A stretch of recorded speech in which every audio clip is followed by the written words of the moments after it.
یہ اگر بند ہو گیا تو ہم سمجھتے ہیں کہ میری زندگی بند ہو گئی.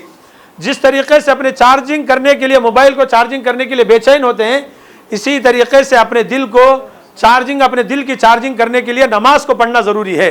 نماز ہماری چارجنگ ہے. اگر نماز نہیں پڑھیں گے تو دل جو ہے مردہ ہوگا. اگر ہم نماز کے عادی نہیں بنیں گے تو ہمارے بچوں کے اندر نماز کی فکریں پیدا نہیں ہوں گی. اگر ہم نماز نہیں پڑھیں گے تو ہمارے بچوں کے اندر مسجدوں میں آنے کی عادت ختم ہو جائے گی. ہم نماز نہیں پڑھیں گے تو ہمارے گھر کی عورت بیٹیاں نماز سے دور ہو جائیں گی. اگر ہم نماز نہیں پڑھیں گے تو ہماری بیویاں نماز سے دور ہو جائیں گی. تو جس طریقے سے موبائل کو چارجنگ کرنے کی فکر لگی رہتی ہے، اسی طریقے سے اپنے دل کو چارجنگ کرنے کی فکر کر لیں. سمجھ میں آئی بات؟ موٹی موٹی باتیں بول رہا ہوں، کوئی لمبی تفصیل نہیں کروں گا. جتنی اچھی تفصیل آپ کو سننا ہے، ہمارے عزیز محترم مولانا حافظ محمد ریاض احمد صدیقی یہاں تشریف فرما ہے. ان کے مدرسے کے اندر ہم 16-17 سال سے کام کر رہے ہیں. ان کے والد محترم کا بہت بڑا رول ہے. انہوں نے شہر کے اندر ایک ایسا مدرسہ قائم کیا. اس مدرسے کے اندر جو ہے شعبہ ناظرہ سے لے کے شعبہ حفظ تک کی تعلیم، اور نرسری سے لے کے 10 تک کی تعلیم، انٹر کی تعلیم، بہت بڑا کام کر رہے ہیں. ان کے صاحبزادے ہیں. ایک ہی آواز کے اندر انہوں نے لبیک کہا کہ مول صاحب آپ کی بات آمنا صدقنا، میں فوراً چلنے کے لیے تیار ہوں. مصروفیت کے باوجود بھی انہوں نے جو ہے پورا دن سفر کیا ہے صرف ہمارے محبت میں. وہ یہ چاہتے ہیں کہ میں آپ کے گاؤں کو چلوں اور آپ کے گاؤں کے لوگوں سے ملوں اور ان سے گفتگو کروں. اتنی مصروف ہیں، جوانی کے اندر ہی اتنے مصروف ہیں. جب ہماری عمر کو پہنچیں گے تو ان کی مصروفیت کو دوبارہ ہو جائیں گی. بہت زیادہ مصروف ہیں، بہت زیادہ ان کے کارنامے ہیں. چھوٹی سی عمر میں اللہ تعالیٰ نے بہت زیادہ صلاحیتیں ان کو عطا فرمایا ہے. آپ دعا کریے کہ اللہ تعالیٰ ان کو اسی طریقے سے ترقی عطا فرمائے، ان کے ادارے کو بھی ترقی عطا فرمائے. تو موٹی موٹی باتیں جو ہیں، جس طریقے سے موبائل کی چارجنگ ضروری ہے، اسی طریقے سے دل کی چارجنگ کس کے ذریعے سے کریں گے؟ نماز کے ذریعے سے. بولو. سست بیٹھے، ایسا سست بیٹھے تو انہوں نے بیان کرتے، بولنا پڑتا. بیچ میں بولتے رہے تو کیا معلوم ہوتا کہ ہاں سب جنے سن رہے ہیں.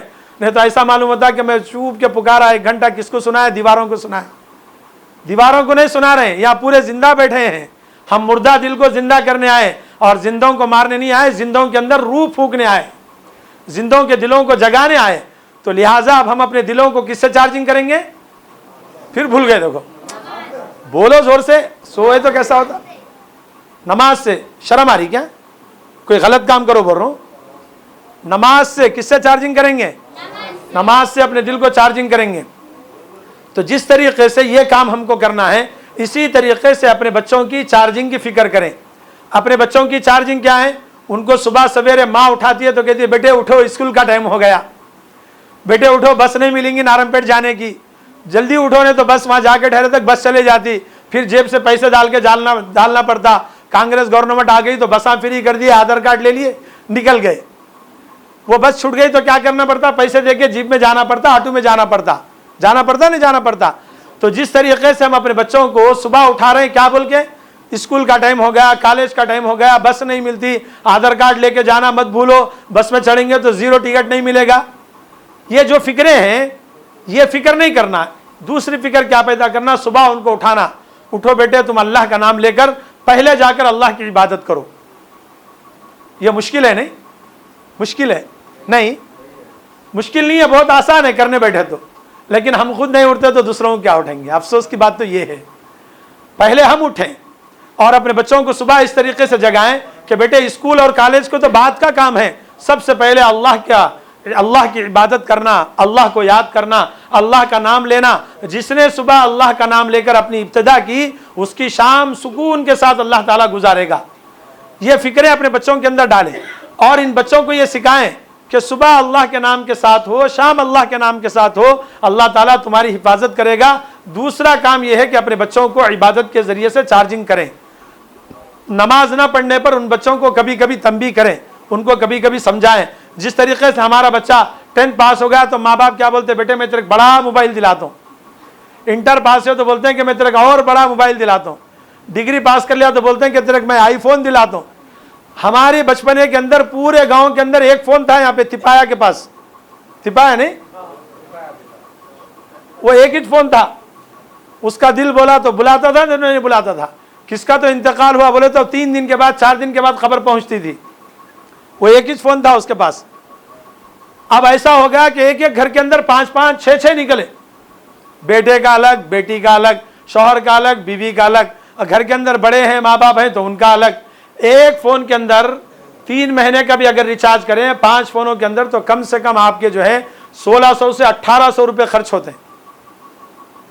ہم بربادی کے لیے 1800 روپے خرچ کر رہے ہیں صرف وہ کس لیے کہ بچہ کہاں ہے, نکلا نہیں نکلا, آیا نہیں آیا, اتنا پوچھنے کے لیے ایک ایک گھر کے اندر 1600 1800 روپے, یا یوں سمجھ لو کہ 4 ہیں تو 2000 روپے, 5 ہیں تو 2500 روپے 500 کا ریچارج کریں, یا 600 کا ریچارج کریں تو سمجھ لو کہ 3000 کے قریب ہمارا ماہانہ خرچہ ہے, جو فضول ہے, میرے حساب سے فضول ہے.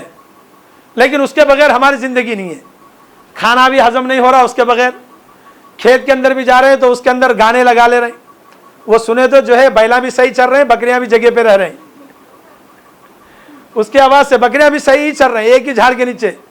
انہیں کیکر کا پتا, کیکر کی پھلی ہلا رہا, نیچے ڈالتے ختم, انہیں گانے سن رہا, بکریاں مزے لے کے وہ کھا رہی. کیکر کی پھلی کھاتے نہیں بکریاں, پہلے کھاتے تھے, اب بھول گئے کہ آئے گی وہ بکریاں بھی. تو یہ ہو گیا ہمارا مزاج.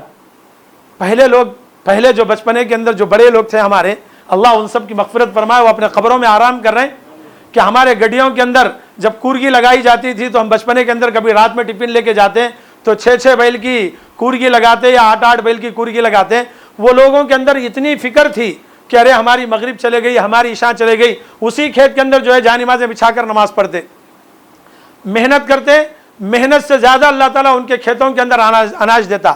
وہ اناج اس وجہ سے دیتا کہ وہ نماز کے پابند تھے. ان کو فکر ہوتی تھی کہ کھیت کی فکر تو ہم کر رہے ہیں لیکن اپنی آخرت کی فکر نہیں کر رہے ہیں. جب آخرت کی فکر بندہ کرنے لگا تو اللہ تعالیٰ کہا کہ تو اپنی آخرت کی فکر کر, میں تیرے گھر کی فکر کروں گا. اور ان کے کھیتوں کے اندر اتنا اناج ہوتا کہ لوگوں کو بھی دیا جاتا, اور جب لوگ ان کے پاس مزدوری کر کے مانگنے کے لیے آتے یا ان کی مزدوری ان کو دی جاتی تو ایسے بڑے بڑے پسو اٹھا کر ڈالتے تھے. آج اتنے چھوٹے چھوٹے ڈال رہے ہیں, ایسا لے کے یوں ڈال رہے ہیں, وہ نیچے سے اتنے گر جا رہے ہیں. پہلے ایسا ہوتا تھا کہ پورے 2 ہاتھوں سے بھر کے ڈالا جاتا تھا. جو کنچی ہوتی تھی وہ پورا بھر کر لے کے آتے تھے مزدوری کر آنے والے.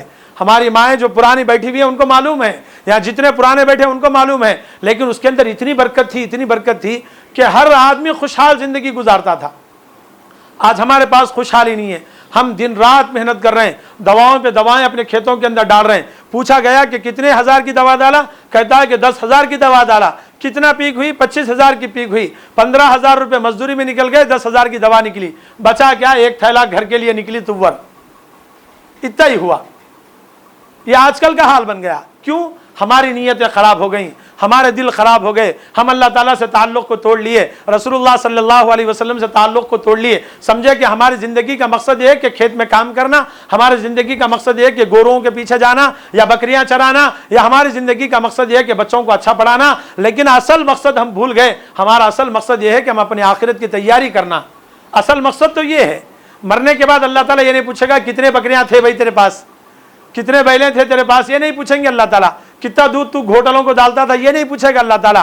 یہ پوچھے گا کہ تو کیا تیاری کر کے آیا ہے, تیری آخرت کی فکریں کیا کر کے آیا ہے. یہ جتنی مائیں بہنیں بیٹھی ہوئی ہیں ان سے اللہ تعالیٰ یہی پوچھے گا کہ تم نے اپنی آخرت کی کیا تیاری کی ہے. وہ بولے گی کہ کیا کروں, صبح میں اٹھتی تو اتنے روٹیاں پکاتی کہ کھیت کو جانے کا ٹائم ہوتا, مزدوری کے لیے نکل جاتی, اور مزدوری کر کے جب شام میں تھکے بھی آتی تو اسی تھکی حالت کے اندر میں آرام کر لیتی. نماز کی نہ فکر, نہ آخرت کی فکر, اپنی زندگی کو پروان چڑھانے کی فکر نہیں. صرف یہی فکر رہی کہ بچوں کا کیا ہوگا, میری بیٹیوں کا کیا ہوگا, ان کی زندگیاں کیسے گزریں گی. اسی فکر کے اندر ہم زندگی گزار لی. محترم بھائیوں اور محترم میری بہنوں, ماں اور بہنوں, میں آپ سب سے مطالبہ کرتا ہوں اور آپ سب سے گزارش کرتا ہوں, اپنی زندگی کے ایک ایک لمحے کی فکر کر لو. آپ یہ مت سوچو کہ جو ہے ہم صرف تقریر کر رہے ہیں. ہم تقریر نہیں کر رہے ہیں, ہم اسی گاؤں کے ہیں, یہیں پیدا ہوئے ہیں اور یہیں بڑے ہوئے ہیں. ہم کو سب چیزیں معلوم ہیں, لیکن مجبوری یہ ہے کہ ہم اپنے شہر میں منتقل ہو گئے. لیکن ہم تو یہ چاہتے ہیں کہ جس طریقے سے ہماری زندگی ہے اس سے اچھی ہمارے ابنائے وطن والے کریں, اس سے اچھے ہمارے چاہنے والے کریں, اس سے اچھے ہے کہ ہمارے رشتہ دار بن جائیں, وہ دیندار بن جائیں, ان کے گھروں کے اندر پیدا ہونے والے بچے دیندار ہو کر پیدا ہو. یہ فکریں پیدا کریں. ہم نماز پڑھیں تو آج کل حال یہ ہوگا کہ ایک بھائی نماز کو آیا تو ایک بھائی چھٹی لے رہا. پوچھا گیا کیا ہوا, نہیں وہ بہت تھک گیا, آج وہ بھائی کی باری ہے, وہ بھائی پڑھ رہا. تو میں پوچھتا ہوں کہ آج یہ بھائی کھا رہا تو تم کل بھوکے رہ جاؤ. آج ایک بھائی کھانا تو کل ایک بھائی کھانا. اب گھر کے اندر اتنی بیٹیاں ہیں, وہ بیٹیوں سے پوچھا گیا کہ نماز پڑھو تو کہتی ہیں کہ نہیں, بہت تھک کے آئی, کالج سے آئے تک ہاتھ پیر درد ہو گئے, بیاگ اٹھا کے آئے تک بہت مسئلہ ہو گیا, لہٰذا میں کل پڑھوں گی, تو کھانا آج مت کھا ماں, کل کھانا کھانا. لیکن ایسا نہیں ہے, ہمارا مزاج بدل گیا. ہم اپنی زندگی کو سدھارنے کی فکر کریں, اپنی آخرت کو سدھارنے کی فکر کریں, تو ہم کو پتہ چلتا ہے کہ ہم کہاں کھڑے ہوئے ہیں. اللہ تعالیٰ قیامت کے دن قبر کے اندر جب ہم کو ڈالا جائے گا تو یہ قبر ہم کو پوچھے گی کہ تو کیا تیاری لے کر آئی ہے, کیا تیاری کر کے آئی ہے. ہمارے دادی جان تھے, جب ہم جو ہے مدرسے کے اندر حفظ کرتے تھے تو ہم اسی محلے کے اندر رہتے تھے. ہمارا گھر تو تھا نہیں, ہم دادی کے گھر میں آ کر رہتے تھے چھٹیوں کے اندر. ہمارے والدین حیدرآباد میں رہتے تھے, تو جب دادی کے پاس ہم آتے تو دادی کی آنکھیں بالکل کمزور تھیں, بالکل دبلے پتلے ہمارے دادی تھے. لیکن رات کے اندھیرے کے اندر جب ہم کو پیشاب آتا تو اس گلی کے اندر لے کے آنا پڑتا تھا. دادی قندیل لے کر ہم کو ساتھ لے کر آتی تھی, اور دادی سے ہم کہتے کہ دادی جان آپ آرام کرو, ہم چلے جائیں گے. تو دادی کے الفاظ ہوتے تھے, بیٹے تو میری امانت ہے, میرے بیٹے کی امانت ہے, تو قرآن پڑھنے والا ہے, تو حدیث سیکھنے والا ہے, اگر تجھے کوئی چیز کاٹ لے گی تو تیری زندگی ختم ہو جائے گی, اللہ تعالیٰ تجھے محروم کر دے گا, میں تیری حفاظت کرنا میری ذمہ داری ہے. آج اللہ تعالیٰ ان کے قبر کو نور سے منور فرمائے, ان کی یہ فکریں ہوتی تھیں. ہمارے دادا جان کی بھی یہی فکر ہوتی تھی. ہمارے دونوں بھائی, اللہ تعالیٰ نے ہمارے ماں باپ کو جزائے خیر عطا فرمائے, انہوں نے جو ہے کسی یونیورسٹی کے اندر ہم کو نہیں ڈالا یا کسی کالج کے اندر ہم کو نہیں ڈالا. انہوں نے کہا کہ دنیا و آخرت تم سنوار لو, اور تمہاری دنیا بن جائے گی تو آخرت خود بخود سنور جائے گی. علماء نے کتابوں کے اندر لکھا ہے, ہمارے اکابر علماء نے, کہ جس نے اپنی آخرت کی فکر کر لی, دنیا اس کی خود بخود اللہ تعالیٰ بنا دیتا ہے. تو اس طریقے سے میں آپ سب سے مطالبہ کرتا ہوں, اگر آپ کے 3 بیٹے ہیں تو ایک بیٹے کو اللہ کے راستے میں لگا دو. یعنی اللہ کے راستے میں لگانے کا مطلب یہ ہے کہ وہ اللہ کے لیے قربان کر دو. جس طریقے سے ہم درگاہ کے نام پہ ایک بکرے کو چھوڑتے نہیں چھوڑتے, نیاز کرنا ہے, میرے بیٹے کے بالا اتارنا ہے, فلاں درگاہ کے لیے لے جانا ہے, 3 بکروں کی نیاز کرنا ہے, 5 بکروں کی نیاز کرنا ہے. کہاں جاتا رے وہ, تو کہاں جاتے ہو, کئی کی نامہ ہے, وہ نامہ لیا تو تم ناراض ہوتے, تمہاری مرضی ہے کیا کرتے. لیکن حقیقت ہے کہ جس طریقے سے بکرے کو چھوڑتے نہیں, ایک نیاز کے نام پہ چھوڑتے نہیں, اسی طریقے سے ایک بچے کو اللہ کے نام پہ چھوڑ دو. یعنی اس کی دنیا بنا دو, وہ تمہاری آخرت سنوار دے گا. وہ جب بھی قرآن پڑھے گا اس کا ایک ایک لفظ کا اجر تم کو ملے گا, اور تم اس دنیا سے چلے جائیں گے تو قبر میں آرام سے سوئے پڑے رہنا, تمہیں کسی قسم کا عذاب نہیں ہوگا. اس وجہ سے کہ اللہ کے نبی صلی اللہ علیہ وسلم کا وعدہ ہے کہ جس کے ماں باپ کا انتقال ہو جاتا ہے, اس کا بچہ جب اعوذ باللہ بسم اللہ پڑھتا ہے یا قرآن کی جو آیتیں پڑھتا ہے, اللہ تعالیٰ اس کے ابتدا سے لے کر انتہا تک زندگی پر جتنے مرتبہ پڑھے گا اس کا اجر و ثواب اس کے ماں باپ کو عطا فرمائے گا. اور پھر اس دنیا سے جانے کے بعد میدان حشر میں منبر و محراب پہ بٹھا کے اللہ تعالیٰ ان کے ماں باپ کو سونے کا تاج پہنائے گا. وہ سونے کا تاج سورج کی روشنی سے زیادہ مضبوط اور شعاعیں والا ہوگا, اور لوگ پوچھیں گے کہ یہ کتنے نے کیسے بن گئے, ان کو کئی کو محراب پہ بٹھائے, منبر پہ بٹھائے, ان کا سونے کا تاج کیوں پہنائے. جب لوگ پوچھیں گے تو اللہ تعالیٰ بولیں گے یہ میرے وہ بندے ہیں جنہوں نے اپنی اولاد کو میرے نام پر قربان کر دیا. تو یہاں سے تیار ہو جاؤ, ہماری نسلوں کے اندر اس کام کو کرنا باقی ہے. اس نام کو, اس گاؤں کے نام کو پروان چڑھانا آپ سب کی ذمہ داری ہے. آج ہم ہیں, کل ختم ہو جائیں گے. ہمارے اس گاؤں کے جو نوجوان عالم دین ہیں, جن کا میں بار بار ذکر کرتا ہوں, مفتی اکرام الدین ہیں, مفتی سلیمان ہیں, ان لوگوں نے یہ فکر کی. حالانکہ ہمارے ذہن کے اندر یہ بات بہت پہلے آنا تھا, لیکن ہم نے فکر نہیں کی, یہ نوجوانوں نے فکر کی, اور فکر کر کے آپ سب کو جوڑا. یعنی 33واں اجتماع ہے یہ 3 سال کے بعد کا جو اجتماع ہے. اس اجتماع کا نتیجہ ہے کہ اتنے لوگ بیٹھے رہے ہیں. یہ اس بات کی گواہی ہے کہ اللہ تعالیٰ ہمارے اس اجتماع کی قبولیت کرتا ہے, مقبولیت ہے اللہ کی نظر میں. کہ آپ کا بیٹھنا, دن تمام کام کرنا, کھیتوں کی فکر کرنا, گھروں کی فکر کرنا, ہماری خواتین بھی جڑ رہی ہیں اس سے, یہ مقبولیت کی علامت ہے. اور شہر سے جس کو ہم دعوت دیتے ہیں کسی نے بھی انکار نہیں کیا, الحمدللہ سب آنے کے لیے تیار ہیں. کہ یہ گاؤں کے اندر, چھوٹی سی مسجد کے اندر, گاؤں کے الفاظ میں آپ سب کو سمجھانے کے لیے ہم آپ کے پاس آ رہے ہیں. جیسا کہ ابھی ہمارے مفتی سلیمان سعود نے کہا کہ بیمار ہوا تو بچہ جو ہے آدمی ڈاکٹر کے پاس جاتا ہے, لیکن آپ کے لیے ڈاکٹر خود یہاں پر چل کے آئے ہیں, جو روحانی ڈاکٹر ہیں, آپ کی بیماریوں کا علاج کرتے ہیں, آپ کو پرہیز بتا رہے ہیں کہ آپ کے پیر کے اندر زخم ہو گیا تو آپ چاول نہیں کھائیں گے, دال نہیں کھائیں گے, اس وجہ سے کہ اس کے اندر پیپ بھرے گا, اور اگر آپ نماز نہیں پڑھیں گے تو آپ کا دل مردہ ہو جائے گا. جب آپ کا دل مردہ ہو جائے گا تو آپ کے اندر زندہ انسانیت باقی نہیں رہے گی, آپ مردہ بنیں گے اور مردار والی زندگی گزارنے کی فکر کریں گے. اس لیے زندہ بننے کی فکر کرو, اور زندہ انسان کی علامت یہ ہے کہ اس کے گھر کے اندر رہنے والے پورے زندہ بن جائیں. اس بات کی فکر کریں. میں زیادہ وقت لیے بغیر چند باتیں آپ کے سامنے رکھ دی کہ میں اپنا پورا وقت ہمارے نوجوان عالم دین مولانا حضرت مولانا محمد ریاض احمد حسامی قادری خلیف مجاز مولانا حسام الدین ثانی عاقل رحمۃ اللہ علیہ یا دامت برکاتہم، کہ اللہ تعالیٰ ان کے بھی علم و فضل کو جاری و ساری رکھے، اللہ تعالیٰ ان کی عمر دراز فرمائے۔ یہ بڑے اکابر علماء ہمارے شہر کے ہیں۔ عاقل صاحب رحمۃ اللہ علیہ کو آپ نے دیکھا ہوگا کہ گرمٹکال کے اندر عاقل صاحب رحمۃ اللہ علیہ ایک مرتبہ تشریف لائے تھے۔ وہ واقعہ میں نے بہت لوگوں سے سنا تھا، وہ ایک واقعہ سنا کے ختم کرتا ہوں۔ حضرت مولانا حمید الدین عاقل حسامی رحمۃ اللہ علیہ بہت پائے کے عالم دین گزرے ہیں۔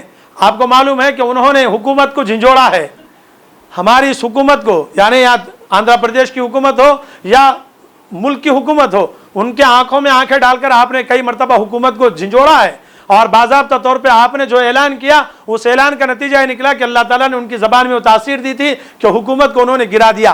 چندرا بابو نائیڈو ایک مرتبہ ہمارے آندھرا پردیش کے وزیر اعلیٰ تھے، چیف منسٹر تھے، لیکن کمشنر آفس کے سامنے ایک نوجوان محمد سلیم نام کے تھے، ان کو جو ہے کمشنر آفس کے سامنے گولی مار دی گئی تھی۔ اس کے بعد حیدرآباد کے اندر فساد ہوا تھا، تو حضرت مولانا حمید الدین عاقل رحمۃ اللہ علیہ اس وقت باحیات تھے۔ جب ان کو معلوم ہوا تو انہوں نے کہا اے اللہ، جس طریقے سے اس نے مسلمانوں کو گولیاں مار مار کر ختم کر دیا، اے اللہ اس کی حکومت کو گرا دے۔ چند مہینوں کے اندر اللہ تعالیٰ نے اس کے تخت و تاج کو گرا دیا۔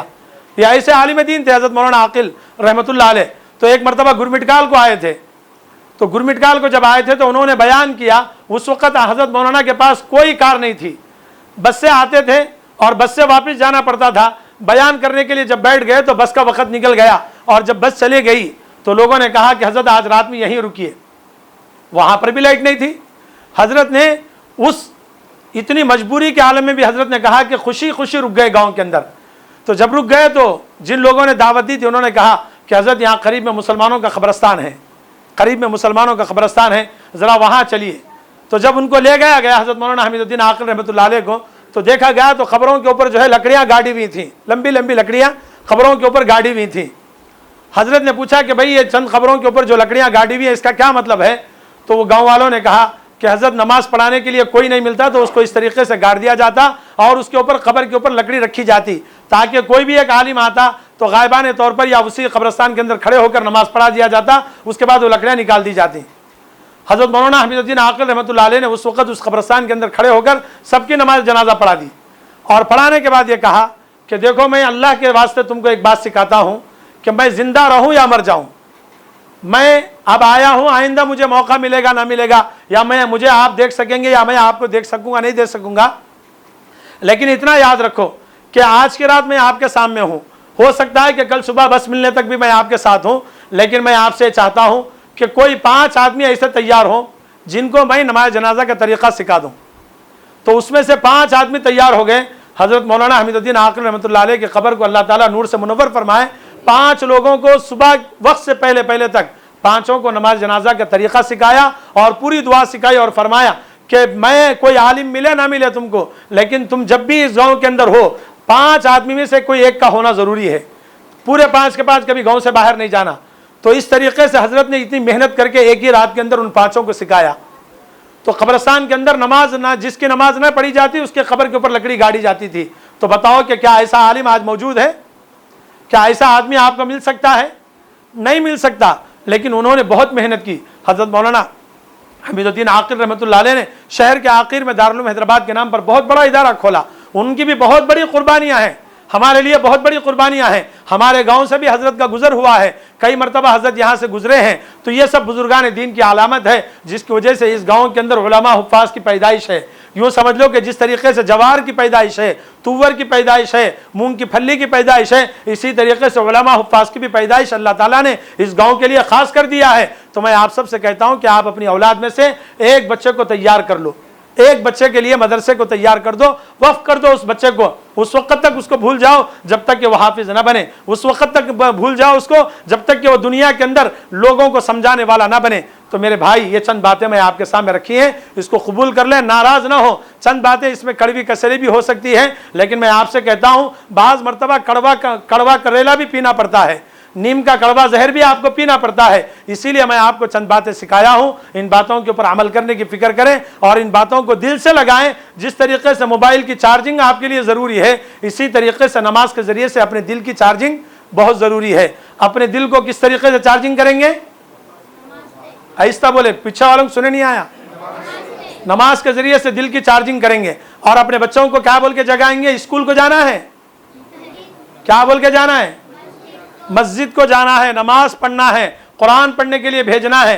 ہمارا حال اللہ تعالیٰ رحم فرمائے، ہمارے اس گاؤں کے اندر ہمارے چچیرے دائرے بھائیاں جتنے یہاں پر ہمارے رشتہ دار ہیں، اللہ تعالیٰ ان کے اندر دین کی فکر پیدا کرے۔ ماشاءاللہ بہت سارے نوجوانوں کے چہروں کے اوپر داڑھی رکھ لیے ہیں، نماز کے پابند بھی ہو گئے ہیں، کچھ رسومات اور خرافات کر رہے ہیں۔ اللہ تعالیٰ اس نماز کے برکت سے ان کے دلوں کو تبدیل کر دے اور ان کے اندر دین کا جذبہ پیدا فرمائے۔ اللہ تعالیٰ ہم سب کو اور ہماری ماں اور بہنوں کو نماز کی پابندی کی توفیق عطا فرمائے اور اپنے گھروں کے اندر دینداری کی فکر کرنے کی توفیق نصیب فرمائے۔ اللہ تعالیٰ ہم سب کو ان باتوں پر عمل کی توفیق نصیب فرمائے۔ وآخر دعوانا الحمد للہ رب العالمین۔ السلام علیکم ورحمۃ اللہ وبرکاتہ۔